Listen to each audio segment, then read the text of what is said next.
마태복음 13장 44절 같이 한번 읽어봅시다. 또 하늘의 왕국은 밭에 숨겨진 보물 같으니 어떤 사람이 그것을 발견하고는 숨겨두고 그것의 기쁨으로 인하여 가서 자기가 가진 모든 걸 팔아 그 밭을 사느니라. 또 하늘의 왕국은 뭐와 같다? 숨겨진 보물과 같으니라. 하늘의 왕국은 뭐뭐와 같으니라 할 때 뭐뭐와 같다. 여기 주목하시면 되죠. 그게 키포인트예요. 하늘의 왕국은 밭에 숨겨진 보물과 같으니라. 기도합시다. 위대하고 거룩한 유한을 감사합니다. 하나님께서 은혜 주셔서 오늘 주의 말씀을 선포합니다. 선포되는 모든 말씀들이 성도들 가운데 잘 전달되게 해주시옵소서. 듣는 혼들도 말씀을 잘 받게 해주시옵소서. 모든 말씀들이 사람의 말로 받아들이지 않고 오직 하나님의 말씀으로 영감으로 주어진 하나님의 말씀으로 받아들여지고 믿음으로 결합하게 하시고 아주 마음의 보고에 쌓아두게 해주시고 아버지는 빼앗기지 않게 하시고 흘러나가지 않게 주시옵소서. 아버지 하나님 참으로 이 말씀이 믿는 자 안에서 효력 있게 권능 있게 강력하게 일한다는 사실을 압니다. 전능하신 주 하나님께서 은혜 주셔서 이 말씀들을 모두가 실체로 체험하도록 해주시옵시고 말씀이 아버지 삶이 되게 해주십시오. 말씀이 저희의 간증이 되게 해주십시오. 이 기록된 말씀이 저희의 모든 아버지 믿음의 보고 믿음의 선한 보고가 되도록 해주시옵소서. 하나님 아버지 하나님께서 은혜 주시고 주의 영을 충만케 하시고 주의 신선한 기름으로 기름 부어 주셔서 아버지 하나님 이 자리에 있는 모든 분들이 복을 받게 해주십시오. 은혜가 넘치는 시간이 되게 해주시옵소서. 또 이 말씀을 공부하는 모든 분들에게 은혜와 복을 주시옵시오. 감사드립니다. 주의 성기도합니다. 아멘. 아멘. 예. 오늘은 하늘의 왕국 비유 중에서 이제 5번째입니다. 5번째. 주님께서 해변에 모여든 모든 무리들에게 하늘의 왕국에 대해서 말씀을 주셨는데, 첫째가 씨 뿌린 자의 비유죠. 씨를 받은 사람들은 이제 사람들에 대해서 말씀하셨는데 4가지로 말씀하셨고요.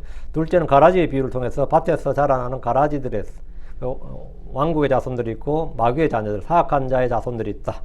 이렇게 해서 주님께서 뿌린 씨앗에 다른 씨앗을 뿌린 마귀, 그 사악한 자에 대해서 말씀해 주셨고, 가라지는 세상 끝까지 밭에서 함께 자랐다가 세상 끝에 천사들이 와서 거둔다고 되어 있습니다. 그리고 불못에 용광로에 던져진다. 셋째는 하늘의 왕국이 밭에 심은 겨자씨 하늘과 같다. 겨자씨 하늘 같다고 하셨습니다. 겨자씨는 채소지만 자라서 큰 나무가 되어서 온갖 새들이 그리로 깃든다고 하셨습니다. 넷째는 가로서말 속에 넣은 누룩과 같다고 하셨는데, 여기까지는 해변에서 무리들에게 말씀하신 겁니다. 여기까지가 해변에서 무리들에게 주님이 배에서 선상설교라고 그러죠. 배 위에 오르셔서 무태에 있는 무리들에게 말씀하셨고, 주님은 무리들을 이제 다 내보내고 제자들과 함께 집으로 들어가서 이제 제자들에게 가라지의 비유를 해석을 해주었죠. 그게 이제 36절부터 43절까지 그건 해석입니다. 가라지 비유를 제자들이 해석을 요구했어요. 그러니까 해석을 했고, 그런데 이 가까이 왔다고 하는 하늘의 왕국이, 주님께서 회개하라 하늘의 왕국이 가까이 있느니라, 이렇게 가까이 왔다고 하는 하늘의 왕국이 주님이 이 땅을 떠나시고 다시 오실 때까지 이런 모습이란 겁니다. 그들에게 선포했던 하늘의 왕국이 메시아 왕국, 그 찬란하고 영광스러운 거룩한 의가 넘치는, 그리고 화평이 넘치는 그런 왕국, 그 다윗의 메시아 왕국이 아니고 그 그리스도의 왕국이 아니라 왕이 없는, 그래서 왕이 다시 오실 때까지 이 땅에서 왕국의 모습은 이렇다. 지금 이 이야기를 지금 하는 겁니다. 그래서 어떤 유대인들도 하늘의 왕국 하면 구약에서 그들이 배운 게 있잖아요. 하늘의 왕국, 그들이 뭐 이사야 11장이라든가 뭐 이사야 35장이라든가 그들이 배운 왕국의 모습이 있는데, 그 왕국과는 너무나 다른, 완전히 뭐 하늘의 왕국 이런 모습이라고는 듣도 보도 못했고 누구에 배운 적도 없고 한번 상상하지 못했습니다. 그런데 이거는 계시가 되지 않았던 것이라 했죠. 그래서 왕국의 신비라 그러세요. 왕국의 신비니까 이전에는 어떤 예언자들도 의로운 사람들에게도 계시되지 않았던 그런 내용들입니다. 2000년 교회사는 구약의 예언자들이 전혀 선포하지 않았습니다. 모세로부터 시작해서 어떤 예언자도 2000년 교회의 역사를 선포한 적이 없어요. 예언자들은 주님 오시면 바로, 메시아가 오시면 바로 하늘의 왕국이 설 줄 알았습니다. 그게 초림과 재림의 구분이 없었습니다.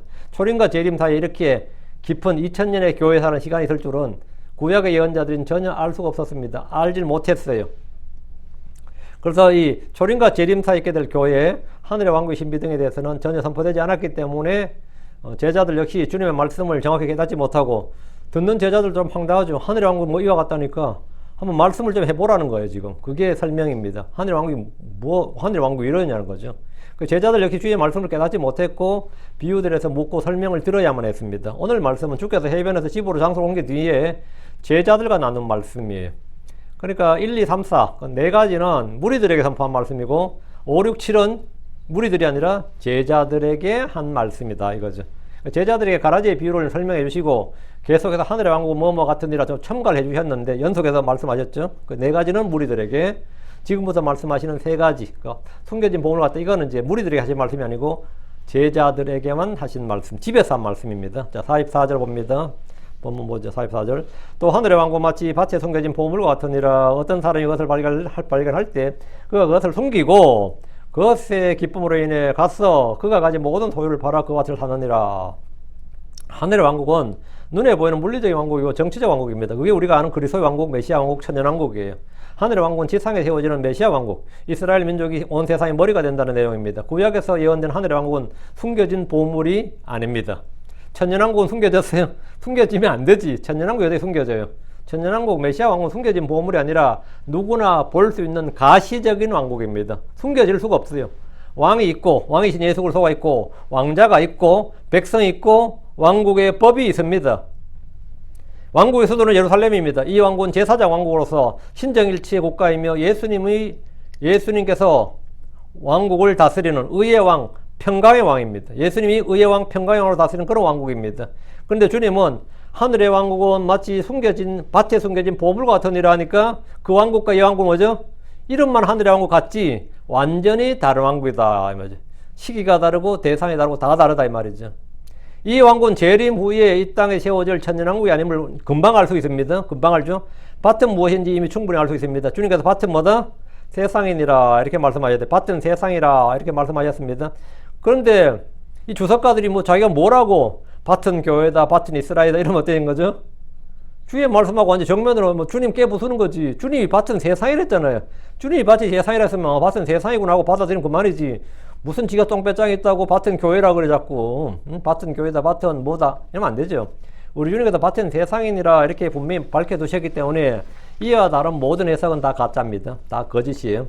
뭐 원어에는 이런 의미가 있고 그건 쓸데없는 소리예요. 원어에 어떤 의미가 있든지 그건 중요한 게 아니고 밭은 뭐다? 세상이니라. 이 주님께서 그렇게 말씀하셨어요. 그리고 44절 하늘의 왕국 마치 하늘의 왕국은 뭐? 밭에 숨겨진 보물과 같으니라 했죠. 말씀에서 숨겨진 보물이란 말씀에 여기 주목 숨겨진 보물이 hidden treasure 숨겨진 보물입니다. 하늘의 왕국은 공개적으로 밝히 드러나 있지 않고 숨겨져 있습니다. 지금 이 시대의 하늘의 왕국은 보이질 않습니다. 왜? 숨겨져 있으니까. 여러분 하늘의 왕국을 어디서 봅니까? 여러분 어디 가면 하늘의 왕국이 보여요? 어디 있는데? 예루살렘에 있어요? 어디 있어? 하늘의 왕국은 보이지 않습니다. 여기 있어요? 없잖아. 숨겨진, 그렇다고 하늘의 왕국이 아예 없어졌느냐? 그건 아니야. 숨겨져 있다잖아요. 하늘의 왕국은 공개적으로 밝히 드러나 있지 않고 숨겨져 있습니다. 왜 그렇습니까? 마태복음 11장 12절에 나오죠. 그리고 침례 요한의 날들로부터 지금까지 하늘의 왕국이 폭력을 당하며 폭력배들이 그것을 강제로 빼앗느니라 그랬죠.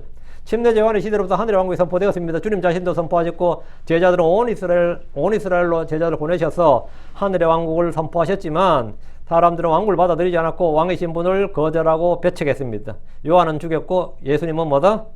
침례자 요한은 죽였죠. 왕의 전적인 침례자 요한을 죽여버렸고 또한 왕이신 예수 그리스도를 잡아 죽이고자 했습니다. 요한복음 18장 36절에 예수님께서 대답하시되 내 왕국은 이 세상에 속하지 아니하니라. 내 왕국은 이 세상에 속하지 아니하니라. 만일 내 왕국이 이 세상에 속하였더라면 그때는 내 종들이 싸워서 내가 유대인들에게 넘겨지지 않게 하였으리라. 그러나 지금은 내 왕국이 여기에서 나지 아니하느니라. 주님께서 지금은 내 왕국이 여기서 나지 아니하느니라. 지금은 내 왕국이 여기서 나지 아니한다. 주님은 재판을 받으시면서 내 왕국은 이 세상에 속하지 아니하였다. 이렇게 말씀하시고 이 세상은 내 왕국은 여기에서 나지 아니한다. 이랬어요. 지금은 그 하늘의 왕국은 폭력을 당했고 강제로 빼앗겼습니다. 그러나 지금은 내 왕국이 여기서 나지 아니하느니라. 주님은 하늘의 왕국이 이 세상에 속하지 않고 지금 여기서 나지 않는다고 하셨어요. 하늘의 왕국은 하늘에서 납니다. 당연하죠? 하늘에서 납니다. 땅에서 나지 않습니다. 하늘에서 납니다. 하늘의 왕국은 일곱째 천사가 나팔을 불 때 이 세상의 왕국들이 주와 그분의 그리스도의 왕국이 될 때 성취됩니다. 그게 하늘의 왕국이에요. 그게 천년왕국입니다. 천년 동안 하늘의 왕국은 일곱째 천사가 자기 병을 공중에 쏟아 부을 때 하늘에서 다 이루어졌도다라는 음성과 함께 이 땅에 출현합니다. 그건 공개적인 거죠. 숨겨진 게 아닙니다. 공개적이고 가시적이에요. 누구나 볼 수 있는. 지금 하늘의 왕국은 이 세상이란 밭에 숨겨져 있어서 누구도 볼 수 없습니다. 어떤 목사도 볼 수 없어요. 어떤 크리스천도 볼 수 없습니다. 어떤 유대인도 볼 수 없습니다. 지금 이 시대의 많은 신학자들과 주석가들, 설교자들이 하늘의 왕국은 마치 밭에 숨겨진 보물 같으니라 이 말씀을 따로 떼어서 설교를 해야 되니까 은혜롭게 설교하고 싶잖아요. 하늘의 왕국에 대해서 은혜롭게 설교하려다 보니까 좀 무리를 해요. 하늘의 왕국은 눈에 보이지 않는 영적인 왕국으로 가르치고 선포하기 시작했습니다. 왜? 하늘의 왕국은 밭에 숨겨진 보물 같은 일을 하니까 이거는 진짜 하늘의 왕국이 아니라 하나님의 왕국이다. 이렇게 단어를 바꾸게 된 겁니다. 하늘의 왕국이 곧 하늘의 왕국이라고 말하게 됩니다. 이렇게 가르칩니다. 그래서 왜? 비상구절이 누가복음 17장 20절 21절에 있단 말이죠. 하늘의 왕국은 언제 오느냐 다그쳐 물으니 그분께서 그들의 대답하여 말씀하였더라. 하나님의 왕국은 볼 수 있게 오지 아니하며 또 그들이 여길 보라 혹은 저길 보라 말하지 못하리라. 이는 보라 하나님의 왕국은 너희 안에 있기 때문이라. 이거 보이지 않는다잖아요. 그러니까 밭에 숨겨진 보물이라는 것은 이 하나님의 왕국 이걸 말하는 것이다. 그럼 해석이 어느 정도 좀 어때요? 맞아 들어가잖아. 그리고 이는 보라 하늘의 왕국은 너희 안에 있기 때문이라 했죠.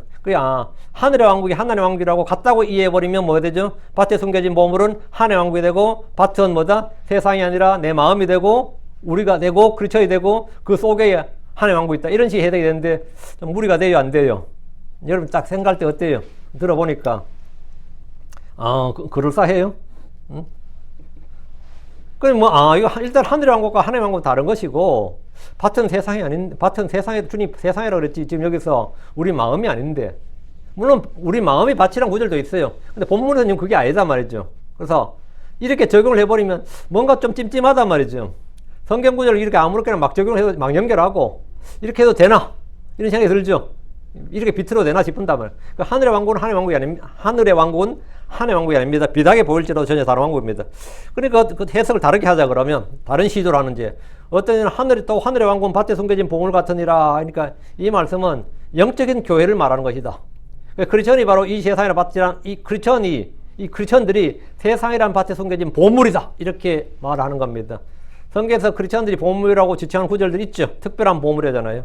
그래서 하늘의 왕국은 크리스천을 말하는 것이다. 이렇게 해석을 합니다. 성경 구절들 찾아서 주장하면 무슨 교리나 다 만들 수 있고 합리화할 수 있습니다. 그들은 모두 자신들이 성경을 연구하고 진리를 찾은 것처럼 말합니다. 크리스천들은 이 세상이란 밭에 숨겨진 보물이 아닙니다. 크리스천이 숨겨져 있어요? 어디나 볼 수 있습니다. 크리스천들은 어디서나 볼 수 있어요. 크리스천이 언제 숨겨졌어요? 성도들은 자신들의 입으로 믿음을 고백해야 되고 주 예수를 시인하기 때문입니다. 우리는 예수를 선포합니다. 그런데 어떻게 숨겨질 수가 있어요? 예수를 선포하는 사람, 예수를 증언하는 사람들이 뭐죠? 크리스천인데 그들은 숨겨질 수가 없지. 우리는 예수를 증언하잖아요. 예수를 선포하잖아. 세상을 정죄하고. 크리스천들은 숨겨질 수가 없습니다.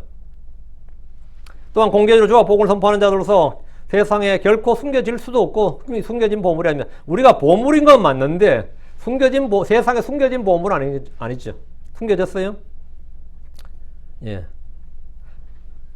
그래서 크리스천들은 세상에 드러난 보물입니다. 크리스천들은 세상의 빛으로서 등불로서 누구나 볼 수 있는 존재들입니다. 그리고 보여져야 됩니다. 우린 보여줘야 되고 크리스천들은 말과 행위로 주 예수님을 증언한 자들로서 세상에 숨겨진 보물이 될 수 없습니다. 그러니까 이 해석도 완전히 아닌 거죠. 여러분이 지금까지 이 구절을 어떻게 배웠고 생각했고 들었는지는 중요하지 않습니다. 본문 자체를 주의해서 보시고 그 속에서 답을 얻으면 됩니다. 44절에서 주님은 제자들에게 교회와 크리스천들에 대해서 말씀하신 것이 전혀 아닙니다. 다시 44절 또 하늘의 왕국 마치 밭에 숨겨진 보물 같으니라. 어떤 사람이 그것을 발견할 때 그가 그것을 숨기고 그것의 기쁨으로 인해 가서 그가 가진 모든 소유를 팔아 그 밭을 사느니라. 이 구절에 대한 인기 있는 해석은 가장 인기 있는 해석은 뭐냐면 이건 좀 들어보셔야 될 것 같아요. 교회 오래 다니시는 분다. 밭은 교회요, 보물은 예수 그리스도시고 복음이다.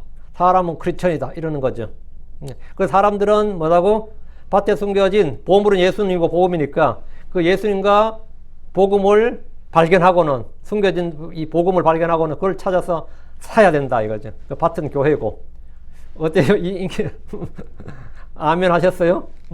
뭐 그런 설교들 때 아멘 하는데 보통 이게 이제 잔길이란 유명한 주석가가 있어요. 침례교 목사님이셨는데 1800년도 사람인데 그분 주석서에 보면 이게 나와요. 밭은 성경이요 보물은 복음이요 그것을 발견하고 찾는 이는 선택받은 죄인들이다. 이렇게 주석을 달았는데 워낙 유명한 분인지라 많이들이 그대로 설교하기도 하고 또 인기는 해석이 됐습니다.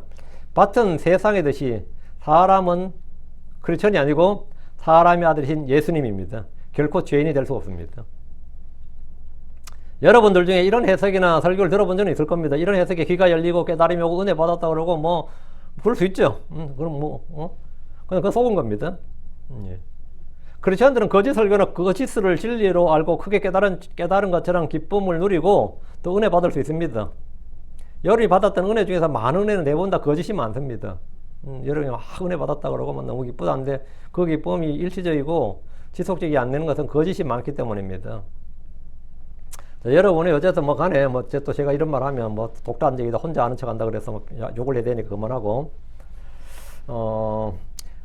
일단 밭은 교회가 아니죠. 그건 확실하죠. 일단 밭은 교회가, 그건 우리 주님께서 말씀하신 일단 밭은 교회가 아니에요. 아무리 그 사람이 우면 주석가고 교수 그런 필요 없고 일단 밭은 교회가 아닙니다.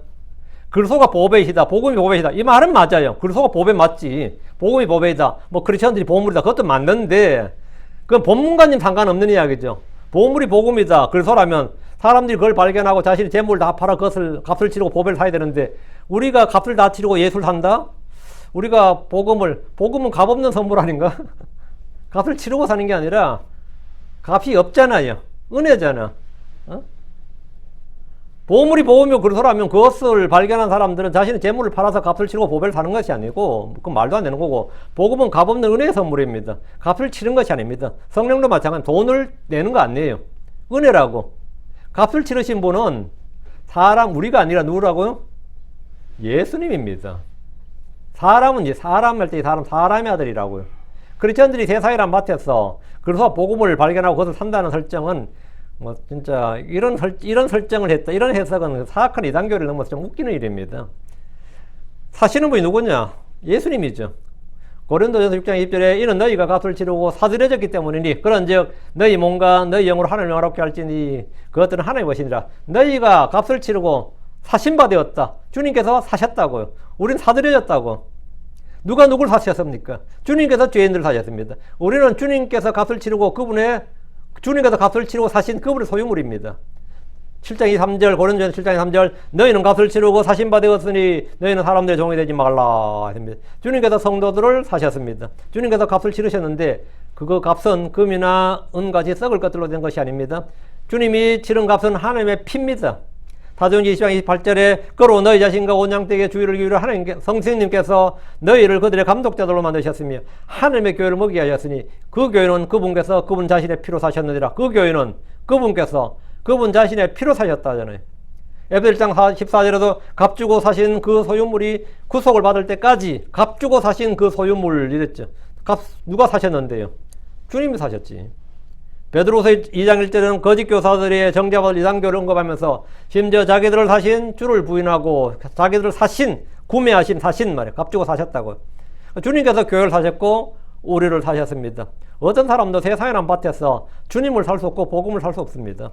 주 예수로서는 세상에 감추어지신 적이 없습니다. 예수님은 세상에서 감추어진 적이 없어요. 언제나 공개적으로 사역을 하셨고 자신을 선포하셨고 지금도 언제나 성도들에게 예수를 공개적으로 선포하도록 하셨습니다. 예수님 누구에게나 공개적으로 드러나 계시지 숨겨진 적이 없습니다. 복음은 세상이란 밭에 감춰진 보물이 아닙니다. 온 세상에 널리 알려지고 선포된 것입니다. 누구나 알고 듣고 믿는 겁니다. 이를 통해 우리는 밭은 교회요 보물은 예수를 보고 복음이다. 사람은 크리스천이다. 이런 식의 해석은 성경 본문 해석과 아무런 상관이 없는 진짜 헛소리다. 그냥 거짓이다. 이런 걸 쉽게 알 수 있습니다.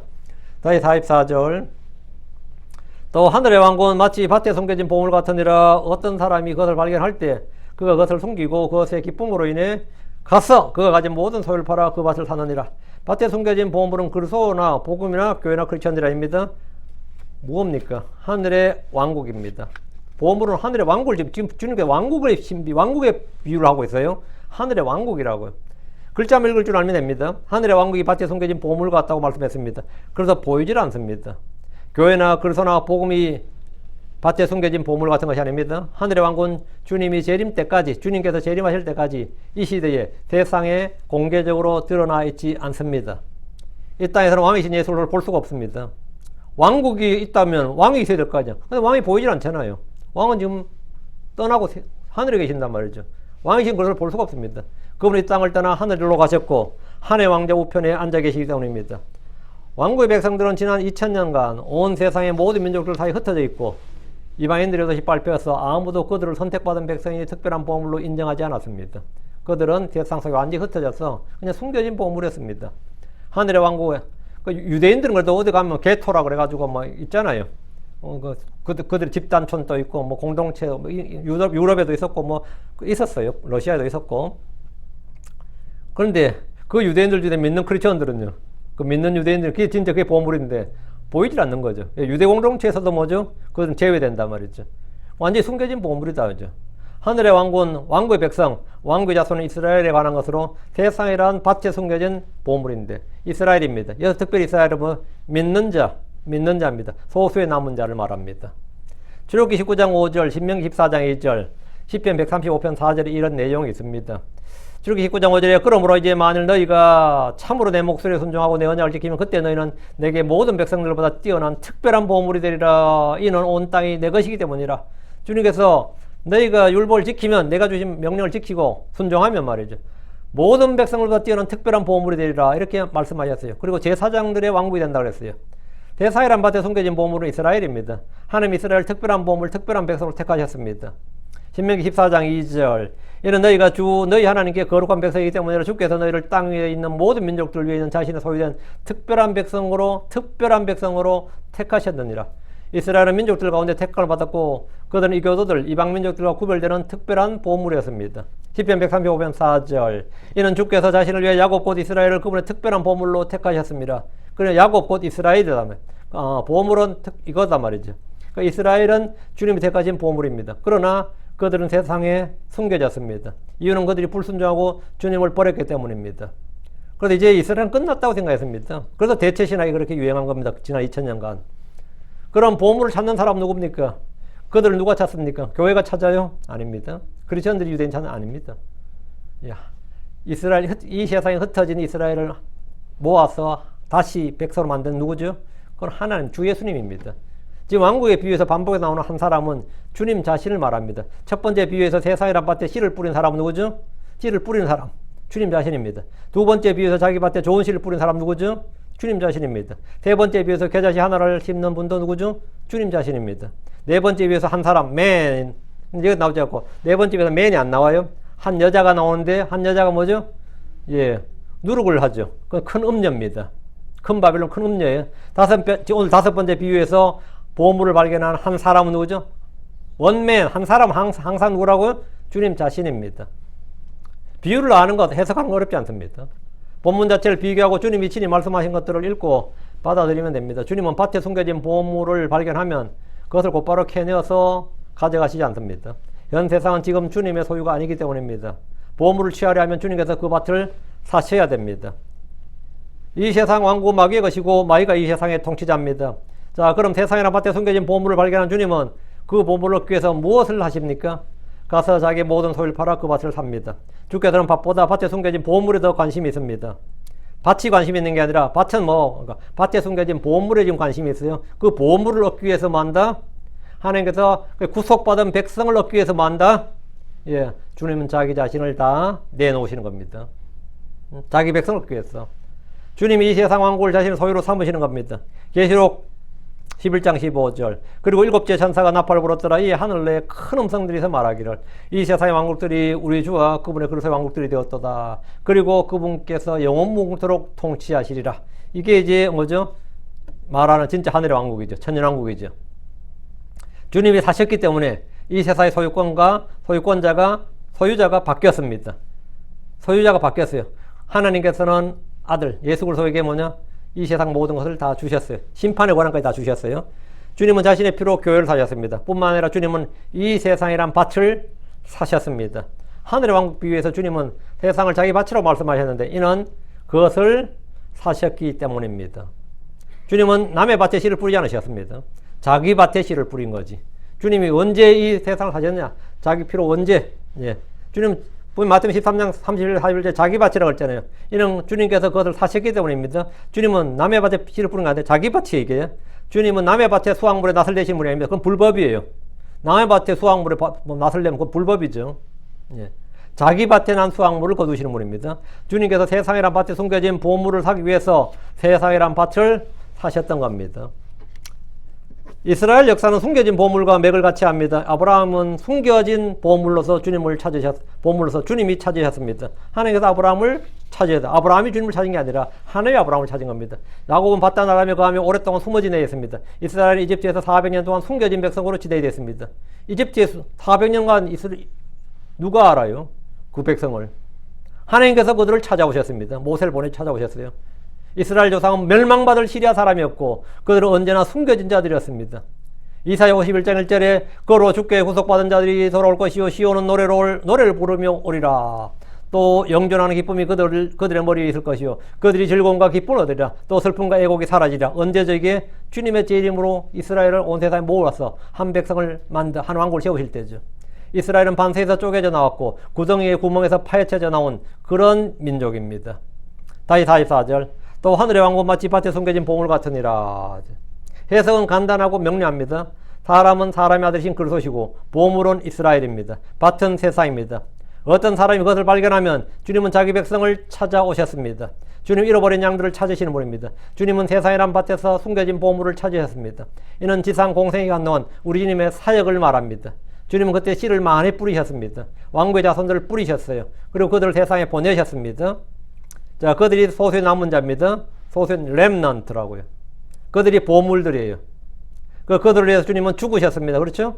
자기를 믿은 자를 또 믿은 자들과 또 앞으로 믿게 될 자들, 그들의 말로 인해 그들의 증언들도 믿게 될 자들, 그건 이제 교회가 되는 거죠. 근데 이 시대의 하늘의 왕국은 여전히 밭에 숨겨진 보물과 같습니다. 보이질 않습니다. 그들은 자신들의 주를 배척하고 죽임으로써 다시 온 세상이 흩어져 버렸고 감추어져 버렸습니다. 완전히 감추어져 버렸습니다. 아무도 찾을 수가 없었을 겁니다. 주님께서 세상에서 보물을 발견하셨고 그것을 숨겨두신 채 가서 자기의 모든 소유를 팔아 그 밭을 삽니다. 주님은 밭을 빼앗은 것이 아니라 뭐 하셨다? 사셨습니다. 자기의 모든 것은 자신의 피, 생명을 말합니다. 하나님은 이미 값을 치르셨습니다. 부활하신 주님께서 승천하시기 전에 이렇게 선포하셨습니다. 마태복음 28장 18절 그리고 예수님께서 그들이 오셔서 이야기하며 말씀하였더라. 하늘과 땅에 있는 모든 권능이 내게 주어졌도다. 하늘과 땅에 있는 모든 권능이 내게 주어졌도다. 왜? 이제 주님이 다 받으신 겁니다. 이제 주님의 소유가 된 거예요. 주님이 피를 흘리셨기 때문입니다. 자기 생명을 내놓으셨어요. 주님이 이미 권능을 받으셨습니다. 주님이 값을 치르셨다는 증거입니다. 세상에서 우리를 불러내신 것도 이미 값을 다 치르셨기 때문입니다. 성경 말씀하시기를 베드로전서 1장 18, 19절 너희가 알거니와 너희 조상들로부터 전통으로 물려받은 너희 헛된 행실에서 너희가 후속된 것은 은과 금같이 썩을 것들로 된 것이 아니요 오직 흠도 없고 점도 없는 어린 양의 피 같은 그리스도의 보배로운 피로 된 그리스도의 귀한 피로 된 것이니라. 이 얼마나 놀라운 말씀입니까? 주 예수께서 그들의 구속을 위해 필요한 모든 일을 다 이루어 놓으셨습니다. 완전한 속죄물이 되셨습니다. 값을 다 지불하셨습니다. 그럼 주님이 말씀하신 감추어진 보물은 감추어진 보물이 모든 이스라엘 유대 혈통이면 다 되느냐? 그건 아니죠. 이 세상에는 주 예수를 믿는 자들, 바로 그 믿는 자들이 주님의 보물입니다. 믿지 않는 자들은 당연히 이제 지옥으로 가는 겁니다. 이 세상은 주 예수를 믿는 소수의 남은 유대인들이 있습니다. 모든 이스라엘이 다 주를 배척한 것이 아닙니다. 사도 바울이 증언하기를 엘리야의 때처럼 남은 자들이 있다고 했습니다. 남은 자들이 있다. 그들은 바로 세상이란 밭에 숨겨진 보물입니다. 엘리야 시대도 엘리야는 자기 혼자 뿌린 줄 알았는데 7,000명이 있다잖아요. 그 말은 뭐죠? 그들은 숨겨져 있었다 이 말이죠. 응? 숨겨져 있다. 주님을 십자가에 못 박은 유대인들은 세상에 흩어져 고난을 당하며 이렇게 말합니다. 신명기 31장 17절 그리하면 그날에 내 분노가 그들을 대적하여 타오르니 내가 그들을 버리고 내 얼굴을 그들의 숨기리라. 그러면 그들이 삼켜질 것이요 많은 재앙과 고난이 그들 가운데 그들에게 닥치라. 그리하여 그날에 그들이 말하려 이 모든 장이 우리에게 닥친 것은 우리 하나님이 우리 가운데 계시지 않기 때문이 아니냐. 우리 하나님께서 우리 가운데 계시지 않기 때문이 아니냐. 이렇게 말한단 말이에요. 그러나 이들이 전부가 아닙니다. 이스라엘에는 주를 부르고 주를 찾고 주를 구하는 자들, 주를 섬기고 경배하는 자들이 남아 있었습니다. 여기서 주는 누구죠? 예수 그리스도를 말합니다. 이스라엘 안에 예수를 말고 주를 믿는 거 지금도 정통 유대인은 다 하고 있고요.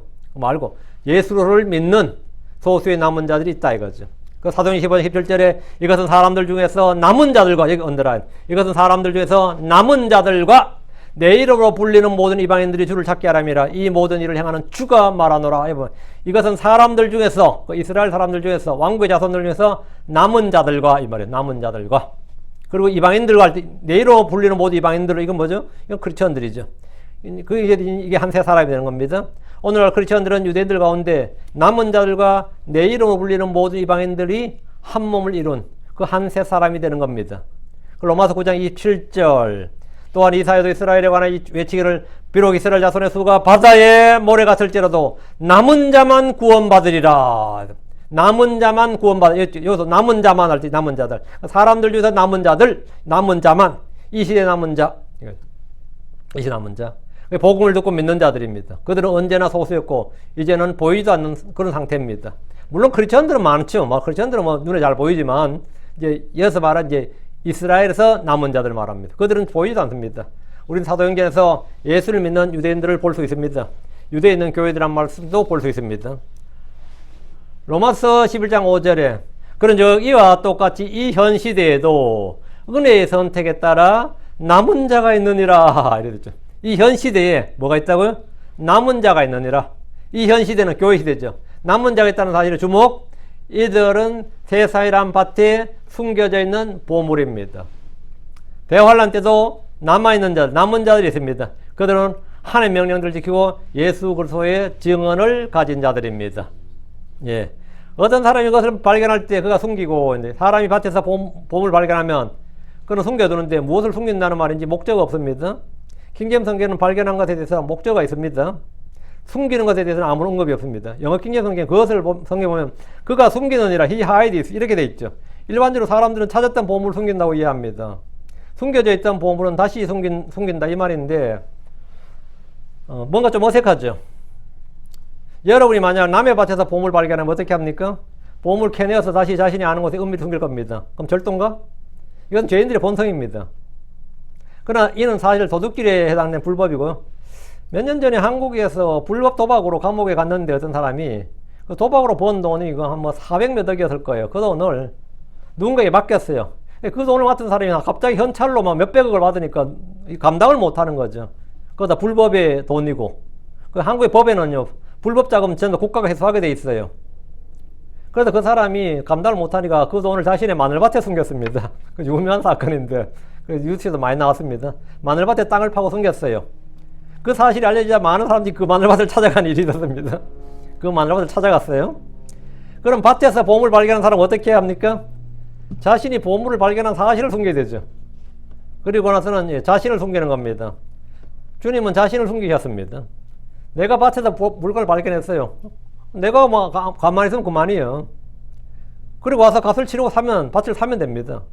우리는 구약성경에서 여러 번 주님께서 자신을 숨겼다 이런 표현을 봅니다. 하나님에 대한 말씀을 볼 수 있어요.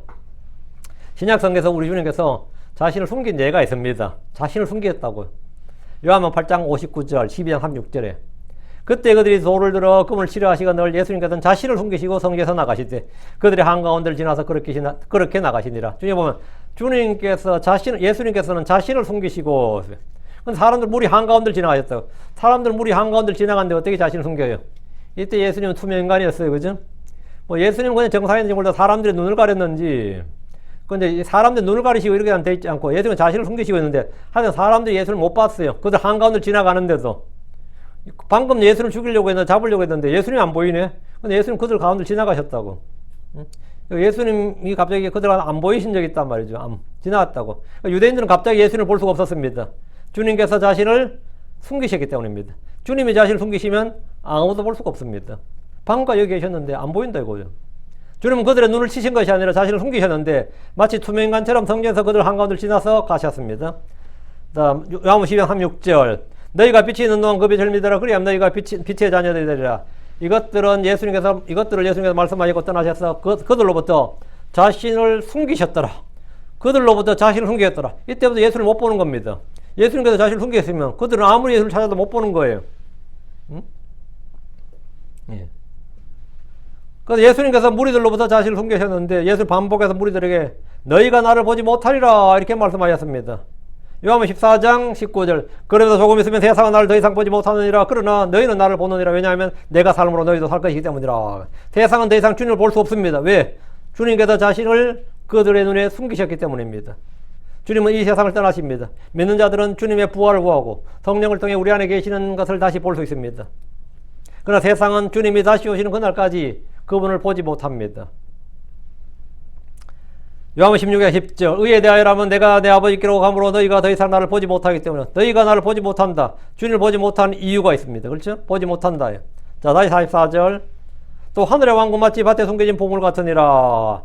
주님은 세상이란 밭에 밭에서 보물을 발견하셨습니다. 자기 백성들이 왕국을 거절하고 배척하고 왕을 죽이려 했지만 그런 중에도 뭐가 있다? 예, 믿는 자들이 있었고 남은 자들이 있었다. 이거죠. 이스라엘 가운데 남은 자들을 보셨습니다. 주님은 그들이 누구지 다 아십니다. 주님은 보물을 발견한 후에 자신은 숨으셨습니다. 그러나 가서 자기 모든 소유를 팔아 그 밭을 사서 소유로 삼으셨습니다. 그것이 바로 십자가의 죽음입니다. 주님은 자기 백성을 위하셨습니다. 주님은 자기의 생명을 내어놓으셨습니다. 주님은 밭에 있는 보물을 사기 위해서 값을 치르셨습니다. 그들이 전할 복음을 듣고 믿을 사람들 위해서도 값을 다 치르셨습니다. 믿는 자들 위해서 주님은 자기 생명을 내놓으신 겁니다. 주님은 자신의 피로 교회를 사셨습니다. 주님은 세상을 사셨고 그 속에는 보물을 취하십니다. 이것이 하늘의 왕국의 신비입니다. 주님은 무리들이